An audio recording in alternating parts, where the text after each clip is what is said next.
Boris Pernou, chef d'orchestre neuchâtelois ayant arpenté le monde entier, décide d'enchanter le canton. Bonjour Boris. Bonjour Domenico, bonjour la Suisse, bonjour Neuchâtel. Super. Quel plaisir de pouvoir parler ensemble et puis quelle magnifique opportunité de me présenter au public du canton de Neuchâtel.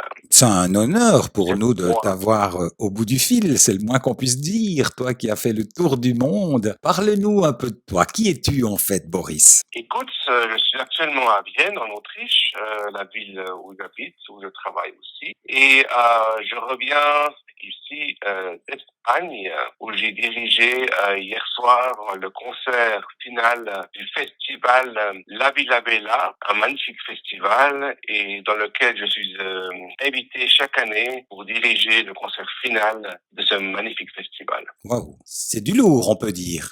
Oui, alors ça réunit, le festival a réuni des artistes vraiment du monde entier. On a eu beaucoup de chance d'avoir une salle absolument comble hier. On a eu dû refouler du monde parce qu'il n'y avait pas assez de place. Voilà, ça s'est très très bien déroulé et c'était vraiment un très grand succès. Et j'ai de nouveau été réinvité l'année prochaine pour faire un concert justement aussi à la Villa Bella, et on a des projets aussi avec Valence, avec l'opéra. Donc ça se déroule en tout cas très bien. C'est un bonheur d'être allé et d'être invité en Espagne. Extraordinaire, Boris. Quelle est ta petite idée? J'ai entendu dire, je connais déjà la réponse d'ailleurs, que tu es en train de mettre en place des concerts d'été ici dans le canton de Neuchâtel. C'est un peu le retour aux sources pour toi? Alors effectivement, j'ai eu la chance de pouvoir partir assez tôt quand même à l'étranger. Donc depuis l'âge de 19 ans, je tourne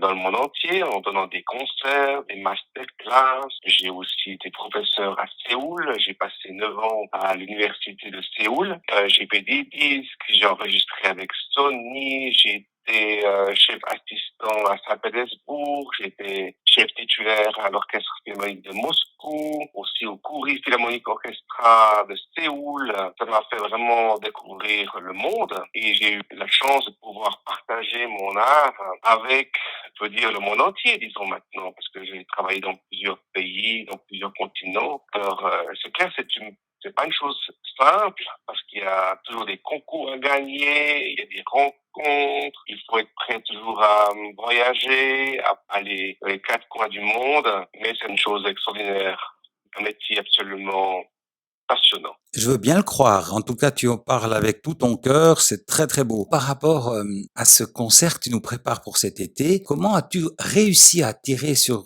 sol neuchâtelois ces artistes de renom que tu proposes sur la plateforme centremusical.ch? Alors, à Vienne, c'est clair que je suis vraiment au centre de la musique. On est en contact avec tous ces artistes. C'est un petit peu, voilà, comme le cinéma, comme le Hollywood du cinéma ici à Vienne. Tous les artistes, disons, qui ont fait une carrière, en guillemets, ont un pied à terre aussi à Vienne. Ils sont en contact avec Vienne. Donc, ça soit des managements, des artistes, des solistes, etc., des professeurs.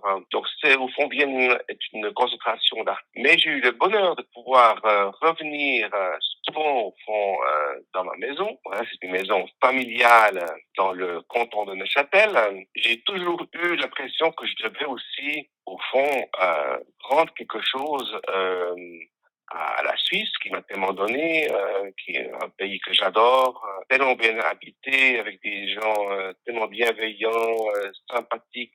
Ça me fait aussi mon plaisir de parler, voilà, ma langue aussi, le neuchâtelois avec un bel accent. Et j'aime beaucoup cette atmosphère à Neuchâtel et dans le canton de Neuchâtel, que ce soit le Chaux-de-Fonds, le Val-de-Rue. En tout cas, je lui sens tellement bien que je me suis dit, il faut absolument que je puisse rendre quelque chose et que je puisse faire aussi quelque chose pour mon pays. Alors, je me suis permis d'écrire à la loterie romande parce qu'il fallait pouvoir bien sûr avoir quelques subsides, et ils m'ont répondu favorablement. Et sur ce, donc, je me suis dit, voilà, de faire un projet de salle de concert aux planches, au Vieux-Pré. Alors, pourquoi au Vieux-Pré? Parce que, justement, on est en rapport avec la nature. Maintenant, c'est très, très important d'avoir des concerts, pas uniquement dans les salles, mais dans la nature, surtout en été, pour pouvoir un petit peu donner la possibilité aux gens de pouvoir être dans la nature, de pouvoir vivre la musique dans la nature. Cette idée de prolongation au fond de mon père, au fond, qui a au fond utilisé cette maison comme studio de musique pour composer. Ensuite, ma mère, au fond, qui a aménagé déjà cette grange déjà dans les années 2000, 2001. Donc ma mère a beaucoup travaillé déjà dans cette maison pour préparer au fond un terrain culturel. C'était au fond l'idée aussi de ma mère de pouvoir faire au fond de cette grange un lieu culturel pour appeler donc les musiciens, etc.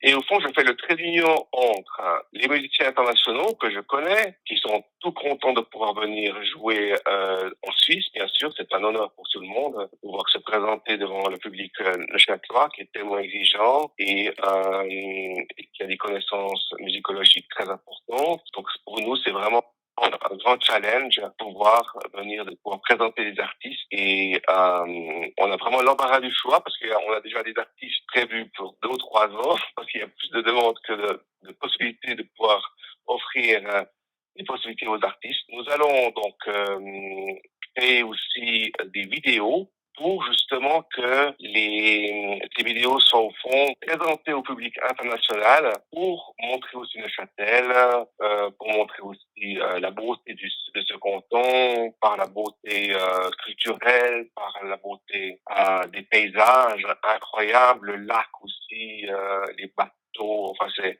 c'est tellement beau et au fond c'est vraiment un paysage de carte postale et nous allons donc créer donc des vidéos de chaque concert qui seront bien sûr postées sur internet. Elles seront payantes pour pouvoir faire aussi une aide aussi artistique et aussi pécuniaire aussi pour les artistes.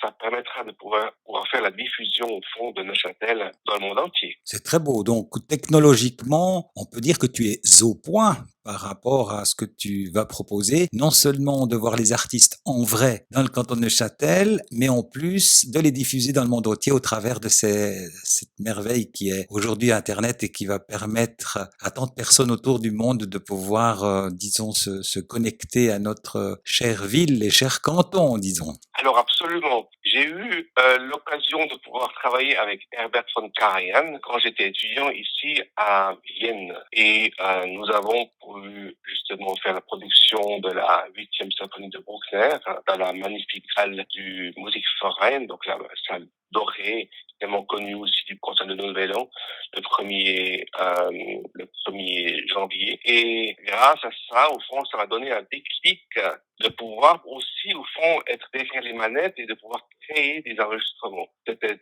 toujours ça ma passion, au fond, de pouvoir aussi faire des enregistrements pour laisser quelque chose aussi derrière moi. Donc, j'ai commencé par les enregistrements audio qui ont été tout de suite reconnus, même publiés chez les plus grandes maisons de disques comme Sony ou Universal, etc. Grâce à ça, donc, en commençant par l'audio, ça m'a fait connaître la vidéo avec la réalisation. Donc, toutes ces vidéos sont faites au fond par Karajan et réalisées par lui-même. Avec cela, j'ai pu donc acquérir donc le matériel audio-vidéo pour ensuite faire des enregistrements. Depuis maintenant environ 25 ans, je fais des enregistrements audio et vidéo en allant à New York, par exemple, à la Fifth Avenue, ici à Vienne. J'ai été à Oman, je suis demandé aussi à Oman pour faire des productions avec l'orchestre de Moscou, avec dans la Philharmonie aussi à Berlin, Concerthaus de Berlin, donc avec des orchestres de Chine aussi qui font des tournées importantes ici en Europe. Donc je suis appelé au fond à faire des productions vidéo parce que c'est tellement lié au fond à la musique. Donc quand on fait une réalisation audio-vidéo avec un orchestre, on doit bien sûr comprendre l'orchestre, on doit savoir ce qu'il faut filmer et comment on doit montrer ça. Et au fond, ce qui est très intéressant, c'est de montrer justement cette magie qu'il y a entre le chef d'orchestre et l'orchestre. Et justement, la caméra et la réalisation permettent de pouvoir, au fond, faire passer cette magie et de faire voyager l'auditeur, en l'occurrence le téléspectateur, à travers voilà ces caméras, ces différentes caméras, ces différents points de vue, et pouvoir faire comprendre la musique et cette magie qui se passe justement entre le chef d'orchestre et l'orchestre. Magnifique. Et donc ces images pourront être disponibles pour les concerts qui auront lieu cet été. Est-ce que ce que tu as fait auparavant pourrait l'être également, c'est-à-dire de pouvoir accéder à cette base de données de concerts que tu aurais enregistrés en audio et vidéo? Est-ce que ce sera possible ou pas? Oui, en principe, c'est possible, mais comme ça représente bien sûr beaucoup d'argent, c'est les sponsors, c'est clair, qui ont payé ça. Il y avait l'ambassade de Colombie aussi qui nous a subventionné. Il y a des banques, la banque Lugano, enfin il y a plusieurs appellations. Stradivarius, enfin il y a plusieurs gros sponsors qui ont mis de l'argent pour payer tout ça. Donc ça serait à voir, disons, avec les sponsors pour les anciens enregistrements. Mais par contre, les enregistrements qui sont faits aux planches, c'est notre salle, c'est nos caméras, c'est notre voilà, c'est notre matériel. Et bien sûr, ça sera bien sûr disponible pour les télévisions et pour les différents médias qui veulent aussi avoir un support audio et vidéo de ces magnifiques concerts qu'on fait aux planches. Parce que bien sûr, je suis absolument réaliste. Je pense que ce sera compliqué aussi de réunir un grand public pour venir aux planches. C'est pas forcément notre idée d'avoir un grand public très très nombreux aux planches pour des raisons aussi de sécurité. On aimerait pouvoir commencer avec un maximum de 50 personnes, un petit peu triées sur le volet, ou bien qu'on connaît aussi, qu'on va inviter pour venir voir ces concerts. En tout cas pour la première année. Maintenant, si ça se déroule très bien la première année, on pourra grandir à ce moment-là aussi avec la possibilité de faire des open air parce qu'il y a quand même presque 4000 mètres carrés de planches de superficie devant la maison. Alors ça serait éventuellement une possibilité aussi de pouvoir aussi ouvrir ça à différents styles de musique, pas uniquement classique, mais par exemple à du rock ou à de la musique plus accessible pour un large public. Mais nous commençons par un programme classique cette année avec des artistes que je connais, des artistes de Vienne avec lesquels j'ai enregistré. J'ai fait plusieurs productions, donc il y a la fondation Barenboim, il y a l'orchestre de Munich aussi avec Monsieur Lopez qui viendra jouer, plusieurs artistes qui sont magnifiques, mais ça sera vraiment un programme. Est-ce que tu aurais un ou deux noms à nous transmettre comme ça, de manière à ce que nous fassions connaissance avec les artistes qui seront présents donc cet été? Oui, alors il y a une violoncelliste, alors il y a un concert qui sera magnifique, ça sera le 3 septembre aux planches, donc avec une violoncelliste. Pour moi, c'est une violoncelliste vraiment qui marque son temps, qui est très aimée aussi de Daniel Barenboim, et puisqu'elle s'occupe justement de son ancienne en Palestine, et elle va faire un programme avec les suites de Bach. Et ça sera, à mon avis, un concert remarquable. Nous avons aussi le ténor de l'Opéra de Berlin, qui est une personnalité magnifique, avec la pianiste de Paris, Louise Thibourg, qui est assistante de Ligeti, a aussi écrit des œuvres pour elle, donc Louise Thibourg. Donc c'est monsieur Enrique Ambrosio qui viendra donc chanter. Et il tourne beaucoup, il est aussi attaché donc à l'Opéra de Berlin. Sinon, on aura monsieur Emilio Aversano le 11 septembre, qui est un pianiste extraordinaire, qui vient de jouer maintenant à la Scala di Milan avec et c'est un pianiste qui fait vraiment une grande carrière, qui joue aussi des marathons pianistiques, c'est-à-dire qu'il joue 3 concertos dans l'espace d'un concert. Il a fait ça au Musikverein ici à Vienne avec beaucoup de succès. Et puis bien sûr, alors, on a un concert très important, c'est la lauréate de notre concours mondial de la musique, la lauréate 2019, Elisabeth Franch, qui a enregistré avec nous justement ici à Vienne un magnifique CD qui a été publié maintenant chez Sony Classical. Et nous avons appris il y a 15 jours que Madame Franch et moi aussi en tant que producteur dans ce cas-là, nous avons reçu le Global Awards, qui est une magnifique distinction qui reconnaît notre travail. Sinon, il y a un concert qui est très important, c'est le premier concert le 16 août avec 2 concerts pour l'Ukraine. Attention, c'est pas un concert, disons, partisan politique, parce que nous ne faisons pas de politique.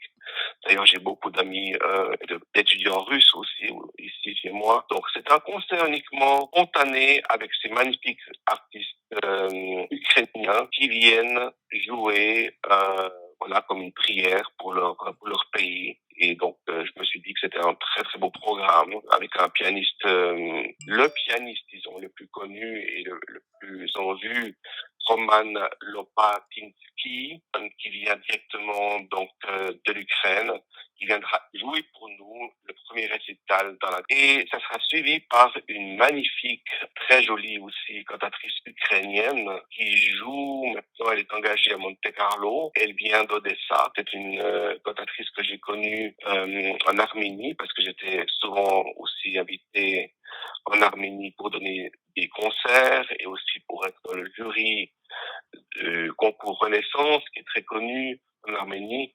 Et moi-même, je serai de nouveau en Arménie maintenant en octobre. Et madame, donc, Elena Kouzeleva, soprano, viendra nous interpréter un magnifique programme. Et puis, elle a intitulé son concert Prière pour l'Ukraine. Alors, c'est une très bonne chose. Donc, le public neuchâtelois est convié, bien sûr, à un concert. Je pense qu'il y aura aussi une atmosphère un petit peu voilà, spéciale, des artistes qui viennent de loin pour chanter pour leur pays. Mais encore une fois, il n'y a aucune connotation politique de la chose. Fabuleux. Combien pourrons-nous être en fait? Parce que si on parle de la grange, donc place limitée, j'imagine. Comment vois-tu la chose pour voir ces artistes venus du monde entier? Alors, nous avons limité les places pour cette année à 50 chaises pour donner un peu plus de place aussi dans ce lieu. Premier billet au fond, les premières places auront bien sûr la possibilité de pouvoir venir. Et pour les personnes qui ne peuvent pas venir, elles pourront suivre ce concert qui sera à ce moment-là diffusé sur musicstar.tv et aussi sur notre site, mais à une date ultérieure. Donc, ça sera à la fin décembre. Nous aurons chaque samedi soir un concert retransmis avec notre production en live stream. Et puis, on a bien sûr la possibilité de pouvoir mettre de la publicité aussi sur Neuchâtel. Donc, on aura aussi une visibilité pour les sponsors. Et bien sûr, un immense merci à la Loterie Romande qui a donné son aval pour pouvoir voilà, nous aider financièrement dans cette première édition. Splendide. Donc, on peut dire que la billetterie est ouverte aujourd'hui. Alors, la billetterie est absolument ouverte.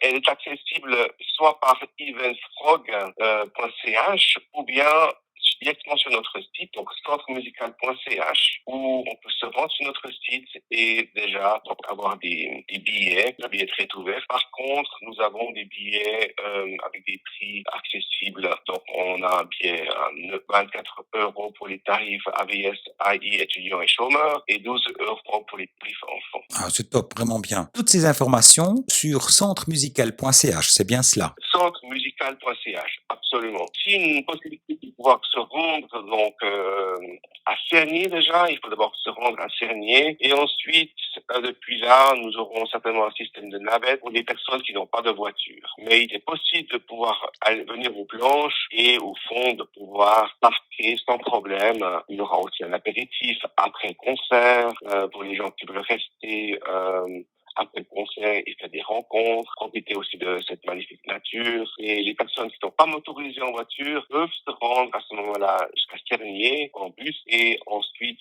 nous aurons un système de voitures, de navettes pour pouvoir transporter les personnes qui le désirent avant les concerts depuis Cernier au plan. Donc il faut uniquement contacter Madame Margot Menou. Elle a aussi son email sur notre site et elle va organiser donc ces différentes navettes pour pouvoir mener donc le public aux planches. Extraordinaire. Merci infiniment, Boris. Je suis hyper heureux d'y assister aussi par rapport à nous, mais comme tu le sais, qui faisons la promotion des artistes suisses, on va dire à petite échelle, hein, puisque là, tu nous parles d'artistes internationaux. Donc, nous sommes en admiration devant ce qui va se passer dans la région et je me réjouis de venir assister à ce que tu proposes cette année. On est très, très fiers, Boris, que tu reviennes dans tes terres, si je puis dire ainsi, après toutes ces années, tous ces voyages que tu as fait dans le monde entier en tant que chef d'orchestre neuchâtelois. Encore bravo infiniment. Merci d'avoir été présent pour cette interview et on se réjouit de te revoir